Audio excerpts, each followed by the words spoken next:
Goodness ടിവിയുടെ പ്രിയ പ്രേക്ഷകർക്ക് മനസ്സ് നിറഞ്ഞെന്ന പ്രോഗ്രാമിലേക്ക് സ്നേഹപൂർവ്വം സ്വാഗതം. ഇന്ന് ഞങ്ങൾ പരിചയപ്പെടുത്തുന്നത് പത്തനംതിട്ട ചന്ദനപ്പള്ളി സ്വദേശി CM ഡാനിയൽ സാറിനാണ്. അദ്ദേഹത്തിൻ്റെ പ്രവർത്തന മേഖലകളെ നമ്മൾക്ക് അടുത്തറിയാം. ഒരിക്കൽ കൂടി എല്ലാവർക്കും സ്വാഗതം.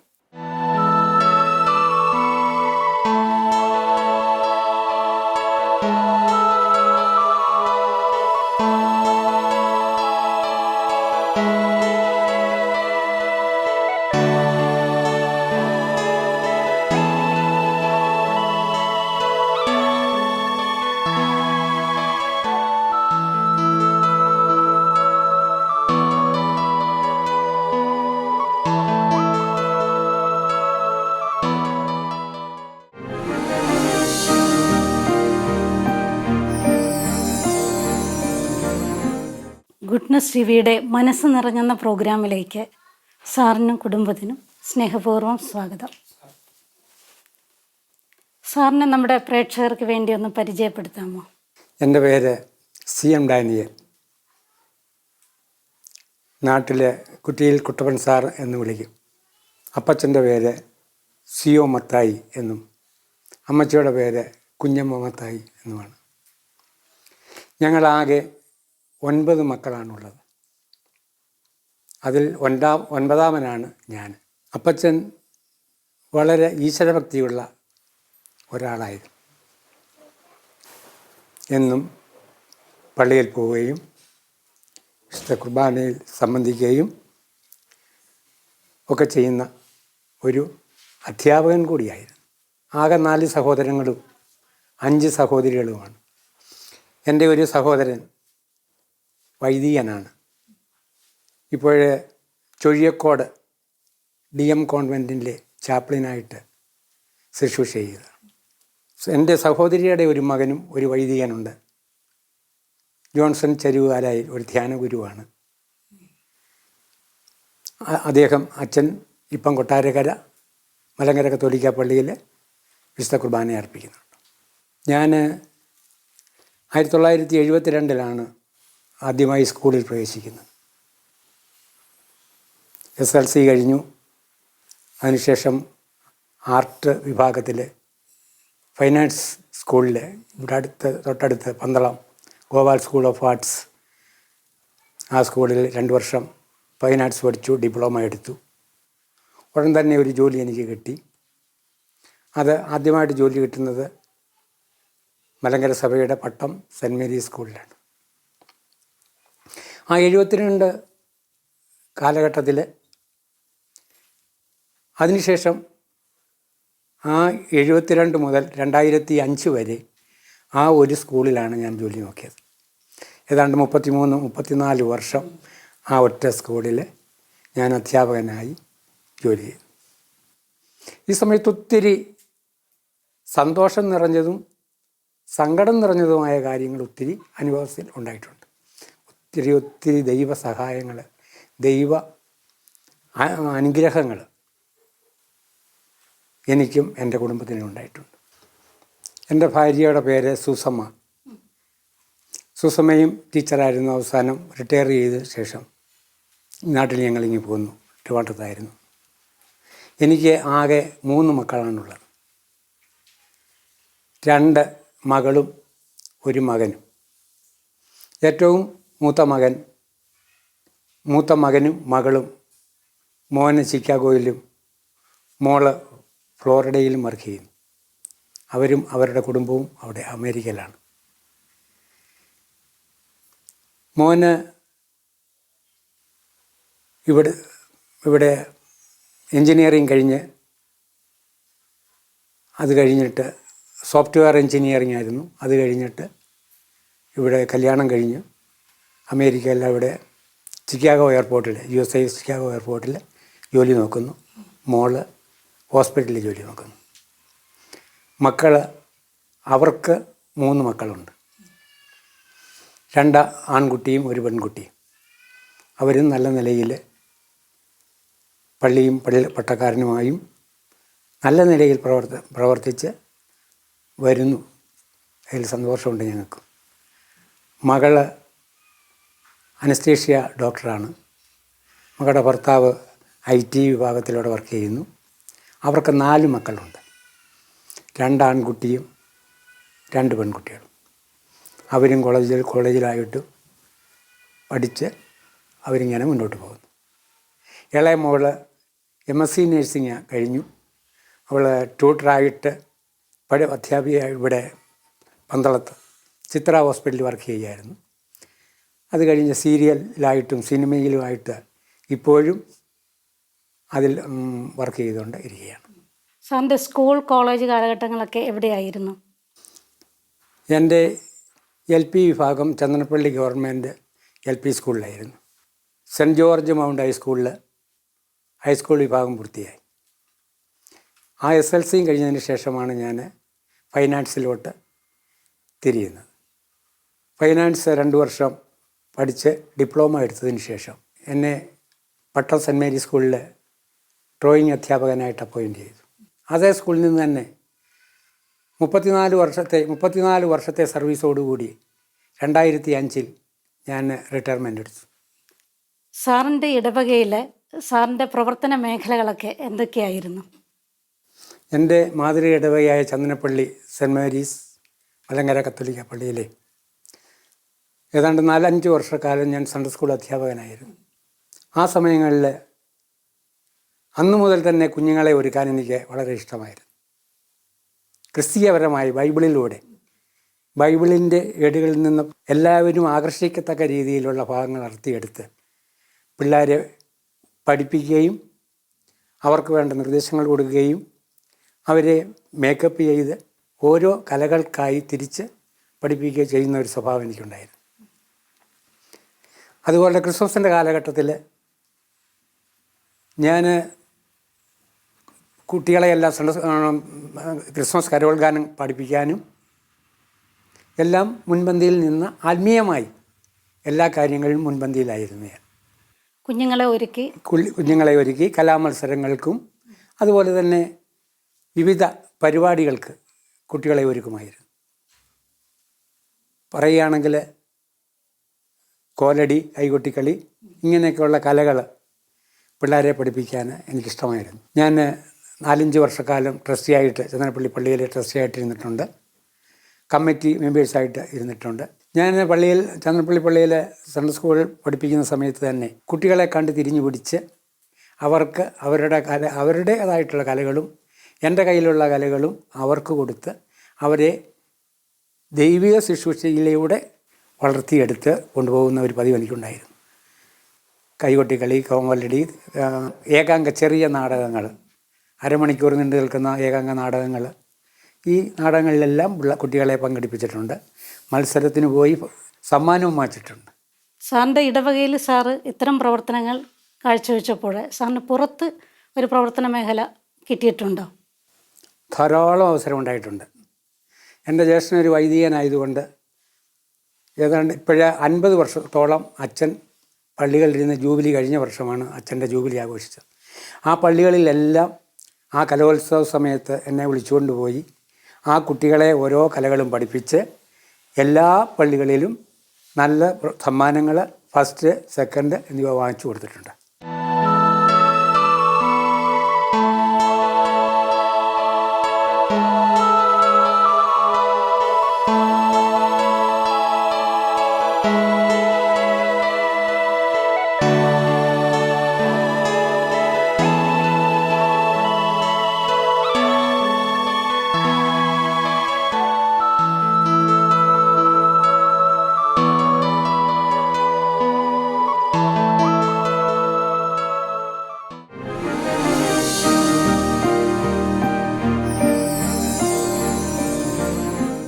ദൈവത്തിൽ ആശ്രയിച്ച് ജീവിക്കുന്ന ഓരോ വ്യക്തിയുടെയും ജീവിതത്തിൽ ധാരാളം ദൈവാനുഭവം ഉണ്ടാകും. എന്നാൽ സാറിൻ്റെ ജീവിതത്തിൽ ഓർമ്മയിൽ തെളിഞ്ഞു നിൽക്കുന്ന ഒരു ദൈവാനുഭവം പങ്കുവയ്ക്കാമോ? എൻ്റെ ജീവിതത്തിൽ ഒത്തിരി ദൈവാനുഭവം എനിക്ക് ഉണ്ടായിട്ടുണ്ട്.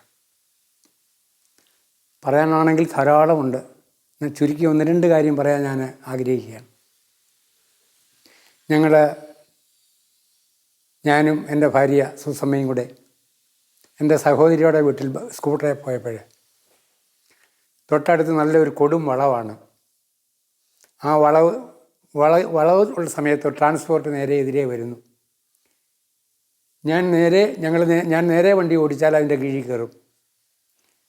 എന്തോ ഒരു ദൈവത്തിൻ്റെ അതിശക്തമായ കരം അവിടെ പ്രവർത്തിച്ചു. ഞാൻ ഒരാറടി താഴ്ചയിലുള്ള ഒരു കുഴിയിൽ ഒരു മരച്ചീനി ഒക്കെ നട്ടിരിക്കുന്ന ആ സ്ഥലത്തോട്ട് ബൈക്ക് ഓടിച്ചങ്ങ് ഇറക്കി. 4 പേരും, ഞാനും എൻ്റെ ഭാര്യയും 2 മക്കളും എന്നോടൊപ്പം ഉണ്ടായിരുന്നു. 4 പേരും വണ്ടിയിൽ അടിയിലായിരുന്നു. ആ സമയത്ത് ട്രാൻസ്പോർട്ട് ബസ് അവിടെ നിർത്തി. അവരെല്ലാവരും കൂടെ ഇറങ്ങി. അത്ഭുതകരമായി എന്ന് പറയണം, ഞങ്ങളെ അവിടെ നിന്ന് രക്ഷപ്പെടുത്തി.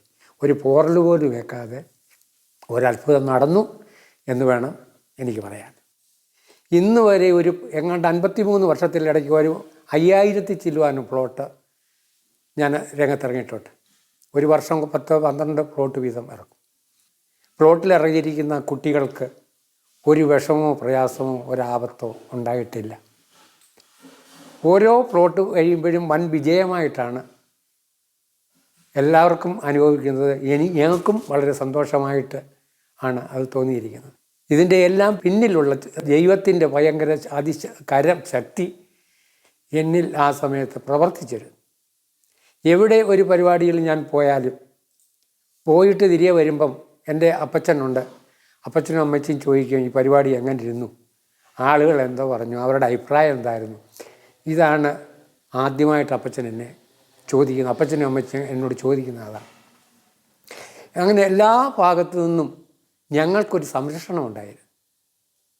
പള്ളിയിലെ ഞങ്ങളുടെ അന്നത്തെ വികാരി അച്ഛൻ ആന്റണി കേളമ്പറമ്പിൽ തൈക്കാട്ടുശ്ശേരി ഇടവക്കാരനാണ്. ആ അച്ഛനാണ് എന്നെ ഇതിനാദ്യമായിട്ട് ഈ ഫീൽഡിലോട്ട് നമുക്ക് ഒരു പ്ലോട്ട് ഇറക്കിയാൽ എന്താ.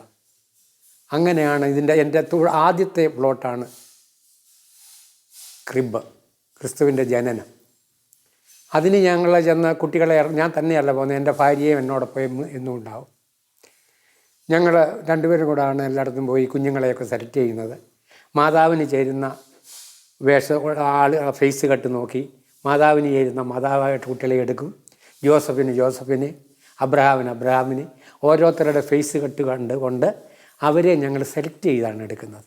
പറയുകയാണെങ്കിൽ 25 പുതിയ നിയമത്തിലെയും പഴയ നിയമത്തിലെയും ആയിട്ടുള്ള 25 ബൈബിൾ ടീം പ്രധാന ഭാഗങ്ങൾ ഞാൻ രംഗത്തിറങ്ങിയിട്ടുണ്ട്. മിക്കവാറും എല്ലാ ജില്ലകളിലും എൻ്റെ പ്ലോട്ട് ഇറങ്ങിയിട്ടുണ്ട്.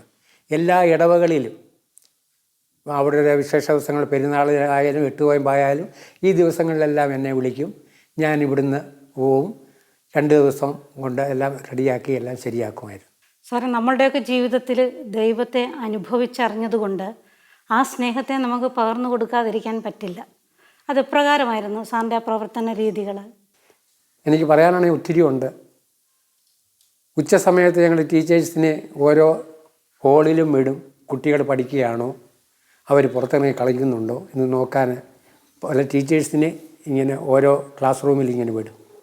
അങ്ങനെ ഇരുന്ന സമയത്ത് തന്നെ വിട്ടു. ഞാൻ അങ്ങോട്ട് പോയി നോക്കിയപ്പോൾ 3-4 കുട്ടികളെ കാണാനില്ല. അപ്പോൾ അടുത്തിരുന്ന കുട്ടികളോടൊക്കെ ചോദിച്ചു, ആ കുട്ടികൾ എവിടെ പോയി എന്ന് ഞാൻ ചോദിച്ചപ്പോൾ അവരാരും മിണ്ടുന്നില്ല. എന്നാൽ ഞാൻ കണ്ടുപിടിച്ചോളാമല്ലോ എന്ന് കരുതി ഞാൻ തിരികെ ഇറങ്ങിപ്പോന്നപ്പോഴേ ഒരു കുട്ടി എൻ്റെ പുറകെ വന്ന് പറഞ്ഞു, രഹസ്യമായിട്ടാണ് പറയുന്നത്, സാറേ എല്ലാവരും ഭക്ഷണം കഴിക്കുന്നു, അവർക്ക് ഭക്ഷണമില്ല, അവർക്ക് ആഹാരം അവർ കൊണ്ടുവന്നിട്ടില്ല, അവരെന്നും ഇങ്ങനെയാണ്. ബാക്കിയുള്ളവർ ഭക്ഷണം കഴിക്കുന്ന സമയത്ത് ഈ കുട്ടികൾ അവിടെ നിന്ന് മാറി ഗ്രൗണ്ടിലോ എവിടെയെങ്കിലും പോയി ഒളിച്ചിരിക്കുകയാണ്. അവരുടെ വീട്ടിൽ അത്ര നിർധനരായ കുട്ടികൾ അവിടെ ഉണ്ടായിരുന്നു. ഞാൻ ഹെഡ്മിസ്ട്രസിനോട് ചെന്ന് വിവരങ്ങൾ പറഞ്ഞു. ഹെഡ്മിസ്ട്രസ് പറഞ്ഞു നമുക്കതിന് വഴിയുണ്ടാക്കാം. സ്റ്റാഫ് മീറ്റിംഗ് വിളിച്ചു കൂട്ടി ഞാനിത് അവതരിപ്പിച്ചു. പിറ്റേ ആഴ്ചയിൽ തന്നെ കുട്ടികളോട് പറഞ്ഞു, അസംബ്ലി കൂടിയപ്പം പറഞ്ഞു, ഉച്ചയ്ക്ക് കഴിക്കാനുള്ള പൊതി നിങ്ങൾ കുറച്ചുകൂടെ കൊണ്ടുവരണമെന്ന് പറഞ്ഞു. അങ്ങനെ 25 പൊതി ആദ്യം കൊണ്ടുവന്നു. പിന്നെ അത് 50 പൊതിയായി. അതും തികഞ്ഞില്ല.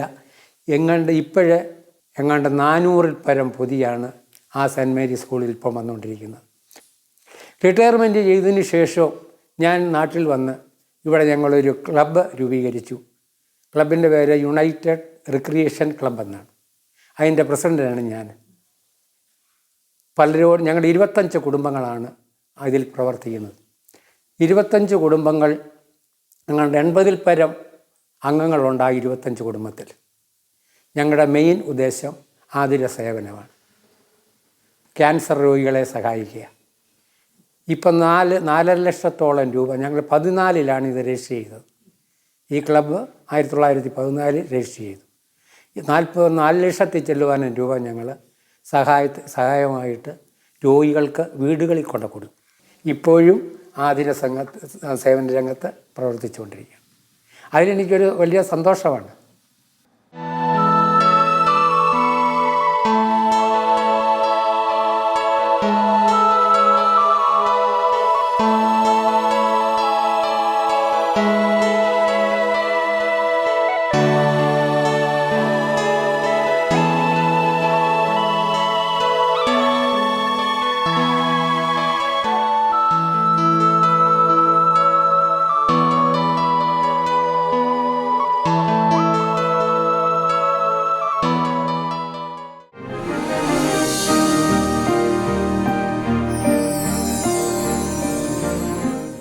സാറിൻ്റെ ജീവിതത്തിലും പ്രവർത്തനങ്ങളിലും ഒരു കൈത്താങ്ങായി എപ്പോഴും കൂടെയുണ്ട്.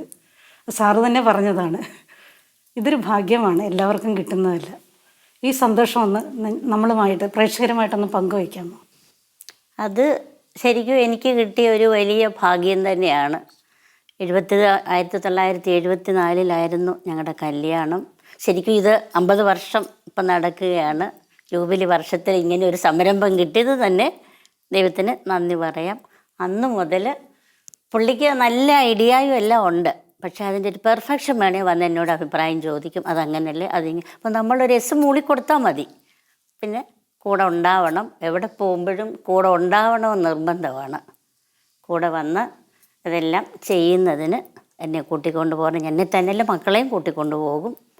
ഞങ്ങളങ്ങനെ സന്തോഷമായിട്ട് എല്ലാ കാര്യത്തിലും. ഞങ്ങളുടെ ഈ സെൻറ്റ് മേരീസ് സ്കൂളിൽ ഒരു അച്ഛൻ ധ്യാനിപ്പിക്കാനൊക്കെ പോകുന്ന അച്ഛൻ അമേരിക്ക വന്ന് മോൻ്റെയൊക്കെ പള്ളിയിൽ ധ്യാനത്തിന് വന്നപ്പം പറഞ്ഞതാ, ഞങ്ങളുടെ അവിടെ ഒരു സാറുണ്ട്, ആ അച്ഛനും അമ്മാമ്മയും കൂടാണ് എവിടെ പോയാലും രണ്ടുപേരെയും കൂടെ ഒന്നിച്ചാണ് കാണുന്നത്. അവർ ഞങ്ങളുടെ മാതൃകാ ദമ്പതികൾ എന്നാണ് ഞങ്ങൾ പറയുന്നത് എന്ന് പറഞ്ഞിട്ട് അച്ഛൻ രണ്ടാമത് പറഞ്ഞു, വേറെ ആരുമല്ല, ഈ ഇരിക്കുന്ന സിബിയുടെ പേരൻസിനെ കുറിച്ചാണ് ഞാൻ പറയുന്നത്. അപ്പോൾ അതൊക്കെ കേൾക്കുമ്പോൾ ഒരു സന്തോഷമല്ലേ. അങ്ങനെ എല്ലാത്തിനും കൂടെ കൂട്ടുകയും വേണ്ട സപ്പോർട്ട് തരികയും. പിന്നെ ഞാൻ എച്ചമായിട്ടാണ് 6 വർഷം ജോലി ഉണ്ടായിരുന്നു. അപ്പോഴൊക്കെ നമുക്കൊരു പിൻബലം ആവശ്യമാണ്. വീട്ടിലെ കാര്യം, സ്കൂളിലെ ഭരണമൊക്കെയൊക്കെ വരുമ്പം ശരിക്കും ഒരു പിൻബലത്തിൻ്റെ ആവശ്യമുണ്ട്. അങ്ങനെ വേണ്ടപ്പോഴൊക്കെ എനിക്ക് വേണ്ട സപ്പോർട്ടൊക്കെ ചെയ്യുമായിരുന്നു. അങ്ങനെ എല്ലാ കാര്യത്തിലും സപ്പോർട്ട് ചെയ്ത് കൊണ്ട് നടക്കാൻ ഒരു കരുതലുണ്ടായിരുന്നു. സാറിൻ്റെ കലാപ്രവർത്തനങ്ങളിൽ ടീച്ചറിൻ്റെയും മക്കളുടെയും ഒക്കെ പങ്ക് എങ്ങനെയായിരുന്നു? ഇപ്പോൾ ഒരു പ്ലോട്ട് ഇറക്കണമെങ്കിൽ ഇപ്പോൾ ആരെങ്കിലും ആവശ്യപ്പെട്ടാൽ ആ പിള്ളേരെ സെലക്ട് ചെയ്യാൻ ഞങ്ങൾ രണ്ടും കൂടാണ് പോകുന്നത്. പോയി കുട്ടികളെ സെലക്ട് ചെയ്യും. അത് കഴിഞ്ഞ് പിന്നെ വന്നിട്ട് ഇനിയിപ്പോൾ ക്രിബാണെങ്കിൽ ക്രിബിലേക്ക് മാലാഖമാർക്ക് ചിറകൊക്കെ വേണമല്ലോ. ചിറക് ഒട്ടിക്കുന്നത് മക്കളാണ്. അവരാണ് ചിറകൊക്കെ ഒട്ടിച്ചു കൊടുക്കുന്നത്. പിന്നെ അവർക്ക് വേഷമൊക്കെ തയ്യാറാക്കുന്നത് ആദ്യകാലത്ത് ഞാൻ തന്നെ തയ്ച്ചു കൊടുക്കുമായിരുന്നു. അങ്ങനെയായിരുന്നു. അത് കഴിഞ്ഞ് പിന്നെ വേഷം ഞങ്ങൾ തയ്പ്പിച്ച് വെച്ചു. നമ്മളൊരു ഐഡിയ കൊടുത്തു കഴിയുമ്പോൾ അപ്പോൾ ഇതൊക്കെ സെലക്ട് ചെയ്ത് അതെല്ലാം വയ്ക്കുന്നു. പിന്നെ മേക്കപ്പ് ചെയ്യാൻ കൂടെ പോയി ഞാനിവിടെ ഹെൽപ്പ് ചെയ്ത് കൊടുക്കുമായിരുന്നു. പെൺകുട്ടികളെയൊക്കെ ഹെൽപ്പ് ചെയ്യുന്നതിന്, മേക്കപ്പ് ചെയ്യുന്നതിന് ഞാൻ കൂടിയാണ് അവരെ എല്ലാം ചെയ്തു കൊടുക്കുന്നത്. കൂടെ മക്കളും ഉണ്ടാവും എല്ലാത്തിനും. അപ്പോൾ ഫ്ലോട്ട് ചെയ്യുകയാണെങ്കിലും ഞങ്ങൾ കുടുംബപരം എല്ലാവരും കൂടെ ആയിട്ടായിരുന്നു ഇൻവോൾവ് ചെയ്തുകൊണ്ടിരുന്നത്. അപ്പോൾ കൊച്ചിലത്തെ എൻ്റെ ഓർമ്മയൊക്കെ പറയുവാണെങ്കിൽ ഉറക്കത്തിൽ നിന്നൊക്കെ എണീറ്റ് നോക്കുമ്പോൾ രാത്രി 11-12 ഒക്കെ ആകുമ്പം അമ്മ ഇരുന്ന് കുപ്പായം തുന്നുമായിരിക്കും.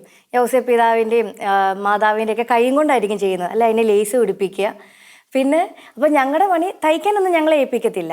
ഞങ്ങളുടെ പണി എന്ന് പറഞ്ഞാൽ ചിറക് ഒട്ടിക്കുക. അപ്പോൾ അമ്മ ഇങ്ങനെ മൈദ കലക്കി തരും. അപ്പം ചിറക് വെട്ടിത്തരും. അപ്പം ഞങ്ങൾ അതിനെ ആദ്യമേ വെള്ള പേപ്പർ ഇട്ട് ഒട്ടിച്ച് അതിനെ മറ്റേ തൂവൽ ഓരോന്നോരോന്നായിട്ട് അതൊക്കെ ഭയങ്കര രസമാണ്. അത് അതിൻ്റെ ഒരു പെർഫെക്ഷൻ ചെയ്ത് കാണുമ്പോൾ നമുക്കറിയാം. ചെയ്യുമ്പോൾ അയ്യോ ഇത്രയും പണി എന്തിനാണ് ചെയ്യുന്നത്, ഒറ്റയ്ക്ക് അങ്ങ് ചെയ്താൽ പോരെ എന്നൊക്കെ തോന്നും. പക്ഷേ അങ്ങനെ ഞങ്ങൾ എന്താ ഇച്ചിരി കഷ്ടപ്പെട്ട് ചെയ്യുന്നതും അവസാനം ഫൈനൽ റിസൾട്ട് കാണുമ്പോൾ ഭയങ്കര സന്തോഷം തോന്നാറുണ്ട്. ഇപ്പം എൻ്റെ ആങ്ങളെയാണെങ്കിലും ചേച്ചിയാണെങ്കിലും ഞങ്ങളെല്ലാവരും കൂടെ ചേർന്ന് അവസാനം ഞങ്ങൾ കമ്പയർ ചെയ്യും, എത്ര ചിറക് ഒരാൾ ഉണ്ടാക്കി, ആരാ കൂടുതൽ ചിറക് ഉണ്ടാക്കിയത്. പിന്നെ കുറച്ചുകൂടെ വലുതായപ്പോഴത്തേക്ക് മേക്കപ്പ് ചെയ്യുമായിരുന്നു, അമ്മ ചെയ്യും. അമ്മ ചിലപ്പോൾ അപ്പ പേസ്റ്റ് ഇടും, അമ്മ ചിലപ്പോൾ കണ്ണെഴുതും, അല്ലെങ്കിൽ കുപ്പായം ഞങ്ങളിടും. അങ്ങനെ ഓരോരോ റോളായിരുന്നു. പിന്നെ ചില സമയത്ത് ഫ്ലോട്ട് വേറെ ദൂരെയുള്ള പള്ളികളിലൊക്കെ പോകുമ്പോഴത്തേക്ക് കുഞ്ഞിലെ ഞാനായിരിക്കും ക്രിബിലെ മാലാക്ക, ക്രിബിൻ്റെ ഏറ്റവും ടോപ്പിൽ നിൽക്കുന്നത്. അത് കഴിഞ്ഞ് കഴിഞ്ഞാൽ കുറച്ചുകൂടെ വളർന്നപ്പോൾ പ്രൊമോഷൻ കിട്ടി, പിന്നെ ലോറിയുടെ ടെമ്പോടെയൊക്കെ ടോപ്പിൽ നിൽക്കുന്നത് വലിയ ഗബ്രിയേൽ മാലാഖയായി. അങ്ങനെ പിന്നെ വലുതായി കഴിഞ്ഞ് പിന്നെ ഇപ്പം മോളായപ്പം ഇപ്പം മോളിടയ്ക്ക് മാലാഖയായിട്ട് നിൽക്കാറുണ്ട്. പിന്നെ ഇപ്പോൾ എൻ്റെ ഇത് ലൈഫായിട്ട് പറയുകയാണെങ്കിലും അപ്പ അമ്മ ഭയങ്കര സപ്പോർട്ടിങ് ആണ്. കാരണം ഞാൻ എവിടെയെങ്കിലും പോവുകയാണെങ്കിലും എനിക്ക് മോള് ഇവിടെ ആയിരിക്കും നിൽക്കുന്നത്, അവളെ നോക്കുന്നതൊക്കെ അപ്പ അമ്മയാണ്. പിന്നെ ഗുഡ്നസ് ചാനലിലൊക്കെ ഞാൻ ഓരോ പ്രോഗ്രാം ചെയ്യുമ്പോഴൊക്കെ എല്ലാം കീനായിട്ടിരുന്ന് അപ്പായും അമ്മയും അത് കാണും, സീരിയലാണെങ്കിലും ഫിലിം ആണെങ്കിലും. എന്നിട്ട് ഞാൻ ചിലപ്പം കാണാത്ത കാര്യങ്ങളൊക്കെ ആയിരിക്കും, എന്നിട്ട് കറക്റ്റായിട്ട് പറയും, നീ ചെയ്തത് ശരിയായില്ല, നീ ചെയ്തത് ശരിയായില്ല എന്ന് വന്ന് പറയും. അമ്മയാണെങ്കിൽ എൻ്റെ കോസ്റ്റ്യൂമൊക്കെ സെലക്ട് ചെയ്ത് തരുന്നതും അങ്ങനെ എല്ലാ രീതിയിലും. ഈ ഞങ്ങൾക്ക് പല സ്ഥലത്തും ചെല്ലുമ്പം പറയും, ഞങ്ങളെ കാണുമ്പോൾ ചോദിക്കുന്നത് കുട്ടപ്പച്ചാൻ്റെ സൂസമ്മയുടെ മോളല്ലേ. അങ്ങനെ കേൾക്കുന്നതിന് ഞങ്ങൾക്ക് സന്തോഷം, കാരണം അവരുടെ ആ ഒരു അനുഗ്രഹം ഞങ്ങളുടെ ജീവിതത്തിലും വന്നിട്ടുണ്ട്. പിന്നെ എവിടെ പോയാലും ഈ ഇപ്പം നമ്മ പറഞ്ഞതുപോലെ പലരും പറഞ്ഞിട്ടുണ്ട്, കുട്ടപ്പ സാറിനെയും സൂസമ്മ ടീച്ചറിനെയും ഒരിക്കലും തനിച്ച് കണ്ടിട്ടില്ല, ഇവരെ രണ്ടുപേരും ഒന്നിച്ച് എവിടെ പോയാലും കാണാറുള്ളൂ. അപ്പോൾ അതൊക്കെ കേൾക്കുമ്പോൾ ഞങ്ങൾക്കൊരു സന്തോഷവും കുറച്ചുകൂടെ നമുക്ക് എന്താ പറയുക, ഇപ്പം ഓരോ മേഖലയിലും നമ്മളെക്കൊണ്ട് പറ്റുന്ന രീതിയിൽ ദൈവിക വേല ചെയ്യുക എന്നുള്ളതാണ് എൻ്റെ അപ്പായും അമ്മയും കാണിക്കുന്ന മാതൃക. അത് ഞങ്ങളെക്കൊണ്ട് ചെയ്യുന്ന രീതിയിൽ പറ്റുന്ന രീതിയിൽ ഞങ്ങളും ചെയ്യുന്നു. അതുപോലെ തന്നെ എൻ്റെ നാത്തൂനാണെങ്കിലും, ആ നാത്തൂൻ എന്ന് പറയുമ്പം എൻ്റെ ആംഗ്ല, എനിക്കൊരാംഗ്ലയുള്ള സിബി എന്നാണ് പേര്, അച്ചാച്ചൻ്റെ ഭാര്യ സിനു ചേച്ചിയാണെങ്കിലും ഭയങ്കര സപ്പോർട്ടിങ് ആണ്. ഇപ്പോൾ എന്തോ ചെയ്യുവാണെങ്കിലും പപ്പ ഞാൻ എന്താ ചെയ്യേണ്ടിയെന്ന് പറഞ്ഞുകൊണ്ട് ചോദിച്ചു വരും. പിന്നെ ചിറകൊക്കെ ഒട്ടിക്കാൻ അവസാനം ചേച്ചിയും കൂടുമായിരുന്നു കേട്ടോ, ചേച്ചിയും ഒരുക്കാനും കണ്ണെഴുതാനും മേക്കപ്പ് ചെയ്യാനും ഒക്കെ നാത്തൂനും കൂടുമായിരുന്നു, സിനു ചേച്ചി. പിന്നെ ചേച്ചിയാണെങ്കിലും ഇപ്പോൾ അവർ രണ്ടുപേരും അവിടെ അമേരിക്കയിലാണെങ്കിലും അവരുടെ പള്ളിയിൽ ഉള്ള ക്രിബും അങ്ങനെയുള്ള നമ്മുടെ ആ സ്പിരിച്വലായിട്ടുള്ള എല്ലാ കാര്യങ്ങളും ചെയ്യുന്നത് അവരൊക്കെയാണ്. ഇപ്പം കരോളിന് ഇറങ്ങാനാണെങ്കിലും അവർ കൂടുതൽ സപ്പോർട്ട് ചെയ്യും. പിന്നെ ഫ്ലോറിഡയിലെ പള്ളിയിലെ കരോൾ തുടങ്ങി വെച്ച് തന്നെ അപ്പായ അവിടെ ചെന്നിട്ടാണ്, അവിടെ അതുവരെ കരോളില്ലായിരുന്നു ആ പള്ളിയിൽ. അപ്പം ചെന്നായിരുന്നു കരോൾ അവിടെ സ്റ്റാർട്ട് ചെയ്തത്. അതിനുശേഷം ഇപ്പം കണ്ടിന്യൂസ് ആയിട്ട് ഇറങ്ങിപ്പോകുന്നുണ്ട്. പിന്നെ സ്ക്രിബൊക്കെ ആണെങ്കിൽ ഇപ്പം ഞാൻ കോളേജിൽ പഠിപ്പിക്കുന്ന സമയത്തായിരുന്നു എൻ്റെ കോളേജിൽ ക്രിസ്മസ് ആകുമ്പം ക്രിബ് പഠിപ്പിച്ച് അവരെ മേക്കപ്പ് ചെയ്ത് ചെയ്യിക്കുന്നത് ഞാനാണ്. അതുപോലെ ചേച്ചിയാണെങ്കിലും ചേച്ചിയുടെ പള്ളിയിലാണെങ്കിലും അച്ചാച്ചനാണെങ്കിലും. അപ്പം ഞങ്ങൾക്ക് ഈ വീട്ടിൽ നിന്ന് കിട്ടിയ മൂല്യങ്ങൾ ഞങ്ങളെല്ലാവരും ഞങ്ങളുടെ ജീവിതത്തിൽ പകർത്തി മുന്നോട്ട് പോകുന്നു എന്നാണ് എൻ്റെ ഒരു വിശ്വാസം.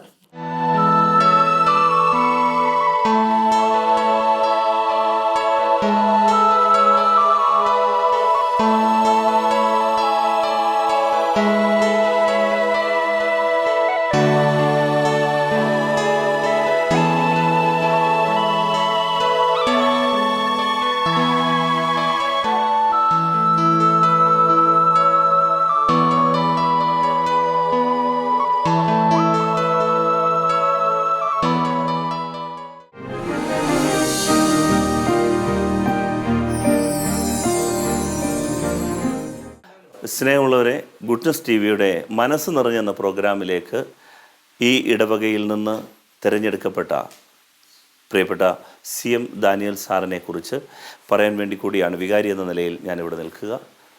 പത്തനംതിട്ട ജില്ലയിലെ ഒരു മലയോര ഗ്രാമമായ ചന്ദനപ്പള്ളിയിൽ വിശുദ്ധ ഗീവർഗീസ് തീർത്ഥാടന പള്ളിയിലെ അംഗമാണ് അദ്ദേഹം. അദ്ദേഹത്തിൻ്റെ സഹധർമ്മിണി പ്രിയപ്പെട്ട സൂസമ്മ ടീച്ചർ, 3 മക്കൾ സിബിയും സിനിയും ഡിനിയും. കലാമൂല്യമുള്ള ഒരു കുടുംബമാണ്.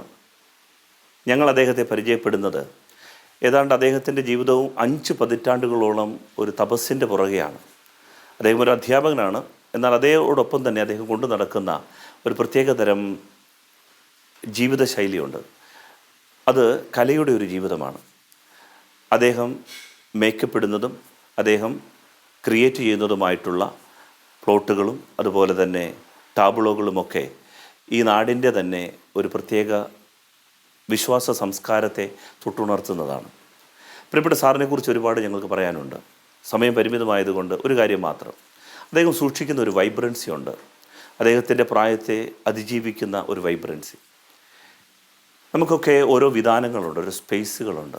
നമ്മളൊക്കെ ഓരോ സ്പേസുകളും ഡെക്കറേറ്റ് ചെയ്യുന്നത് നമ്മുടേതായ തലങ്ങളിലാണ്. ചിലരത് നിറങ്ങൾ കൊണ്ട്, ചിത്രങ്ങൾ കൊണ്ട് ഡെക്കറേറ്റ് ചെയ്യും, ചിലത് സംഗീതങ്ങൾ കൊണ്ട് ഡെക്കറേറ്റ് ചെയ്യും, ചിലരത് കലകൾ കൊണ്ട് ഡെക്കറേറ്റ് ചെയ്യും, ചിലരത് വായനകൾ കൊണ്ടാണ് ഡെക്കറേറ്റ് ചെയ്യുന്നത്. ബഹുമാനപ്പെട്ട സാർ കലകൾ കൊണ്ടാണ് അദ്ദേഹത്തിൻ്റെ സ്പേസിനെ ഡെക്കറേറ്റ് ചെയ്യുന്നത്. അത് വളരെ മനോഹരമായ നിറങ്ങളായി ഞങ്ങളൊക്കെ ആസ്വദിക്കുകയാണ്. പ്രിയപ്പെട്ട സാർ ഇടവകയുടെ ഒരു പ്രത്യേകമായ പ്രചോദനമാണ്. പ്രിയപ്പെട്ട സാറിൻ്റെ കുടുംബം ഒരു പൗരോഹിത്യ അധിഷ്ഠിതമായ കുടുംബമാണ്. അതുകൊണ്ട് തന്നെ അദ്ദേഹം ബൈബിളിൻ്റെ ചരിത്രത്തെ നമ്മളോട് പങ്കുവെക്കുന്നത് ഞങ്ങളൊക്കെ വാമൊഴിയായിട്ടാണ്, അദ്ദേഹം അത് കലകളിലൂടെയാണ് പങ്കുവെക്കുന്നത്. രണ്ടും സുവിശേഷവൽക്കരണമാണ്. ആത്മീയമായും കലാപരമായും ഒത്തിരി ദൈവം അനുഗ്രഹിച്ച ഒരു കുടുംബമാണ് നിങ്ങളുടേത്. നിങ്ങളെ പരിചയപ്പെടാനും പരിചയപ്പെടുത്താനും ഈ അവസരം ഞങ്ങൾക്ക് കിട്ടിയതിന് ആദ്യം ദൈവത്തിന് നന്ദി പറയുന്നു. ഒപ്പം നിങ്ങളുടെ വിലയേറിയ സമയം ഞങ്ങൾക്ക് വേണ്ടി ചിലവഴിച്ചതിന് നിങ്ങൾക്ക് നന്ദി പറയുന്നു. നാം ഈ സമയം ഇത്രയും ഡാനിയൽ സാറിനെ ശ്രവിക്കുകയായിരുന്നു. സാറിൻ്റെ ജീവിതം എപ്പോഴും ബൈബിളിലെ കഥാപാത്രങ്ങളുടെ ഒപ്പമായിരുന്നു. ഇന്നും സാറിനോടൊപ്പം ആ കഥാപാത്രങ്ങൾ മാലാഖമാരായും മാതാവായും യൗസപിതാവായും ജീവിച്ചു നിൽക്കുന്നു. അദ്ദേഹത്തിൻ്റെ കലാജീവിതം ധന്യമായി തുടരട്ടെ എന്ന് ദൈവത്തോട് പ്രാർത്ഥിക്കുന്നു. ഒപ്പം അദ്ദേഹത്തിൻ്റെ കലാപ്രവർത്തനങ്ങൾ എല്ലാവർക്കും ഒരു പ്രചോദനമാകട്ടെ.